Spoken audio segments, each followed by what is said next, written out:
മണ്ണുത്തി ഇടപ്പള്ളി ദേശീയപാതയിലെ ഗതാഗത കുരുക്കിൽ പ്രതിഷേധിച്ച് ദേശീയപാത അതോറിറ്റി ഉദ്യോഗസ്ഥനെ പൂട്ടിയിട്ടു. പ്രൊജക്ട് എഞ്ചിനീയർ അമലിനെയാണ് മുരിങ്ങൂർ പഞ്ചായത്ത് ജനപ്രതിനിധികളുടെ നേതൃത്വത്തിൽ പൂട്ടിയിട്ടത്. ആ ദൃശ്യങ്ങൾ കാണാം.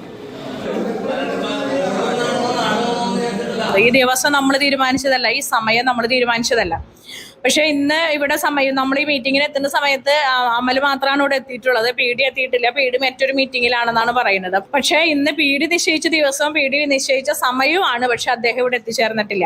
നമുക്ക് കൃത്യമായ ഒരു കാര്യം വിഷയത്തിനകത്ത് മറുപടി പറയാൻ കഴിയുന്ന ഒരാൾ ഇവിടെ എത്തേണ്ടതുണ്ട് എന്നുള്ളതുകൊണ്ട് പി ഡി എത്തിയതിന് ശേഷം മാത്രമേ നമ്മൾ ഇവിടെ നിന്ന് പിരിഞ്ഞു പോവുകയോ ഇവിടെ എത്തിയിട്ടുള്ള ഉദ്യോഗസ്ഥനെ വിടുകയോ ചെയ്യുള്ളൂ എന്നുള്ള നിലപാടിലാണ് ഞങ്ങൾ ഓരോരുത്തരും നിൽക്കുന്നത്. ഇത് നമ്മുടെ നാടിന് വേണ്ടിയിട്ടുള്ള ഒരു പോരാട്ടമാണ് എന്നുള്ള കാര്യമാണ് പറയാനുള്ളത്.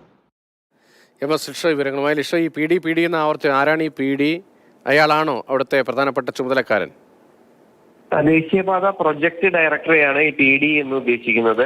അതായത് തൃശ്ശൂർ ഭാഗത്ത് നിന്ന്, അതായത് പ്രത്യേകിച്ചും മേലൂർ ഭാഗത്ത്, ചാലക്കുടിയിൽ നിന്ന് മേലൂർ പഞ്ചായത്തിന്റെ ഭാഗമായുള്ള ഇടങ്ങളിൽ നിന്നുള്ള ആളുകൾക്കൊക്കെ തന്നെ തൃശ്ശൂർ ഭാഗത്തേക്ക് വരാനായി വളരെയേറെ ബുദ്ധിമുട്ടാണ് ഈ ദേശീയപാതയിലെ ഗതാഗതക്കുരുക്ക് മൂലം.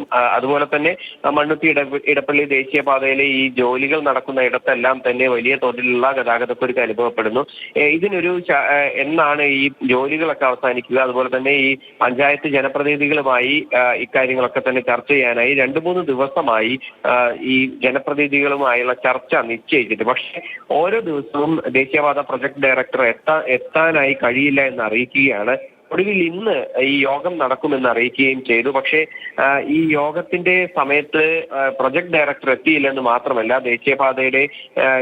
ദേശീയപാത ചുമതലയുള്ള ദേശീയപാതയിലെ ഗതാഗതക്കുരുക്ക് പരിഹരിക്കുന്നതിന്റെ ഭാഗമായുള്ള പ്രൊജക്ട് എഞ്ചിനീയർ അമൽ മാത്രമാണ് എത്തിയത്. ഇതോടുകൂടിയാണ് ഈ പ്രൊജക്ട് എഞ്ചിനീയറെ ജനപ്രതിനിധികൾ തടഞ്ഞു വെക്കുകയും പിന്നീട് പൂട്ടിയിടുകയും ചെയ്തു. പിന്നീട് പോലീസ് എത്തിയ ഒരു ബലപ്രയോഗമുണ്ടായി. കതക് ബലമായി തുറക്കാൻ ശ്രമിച്ച സംഘർഷത്തിലേക്ക് കലാശിക്കുകയും ചെയ്തു.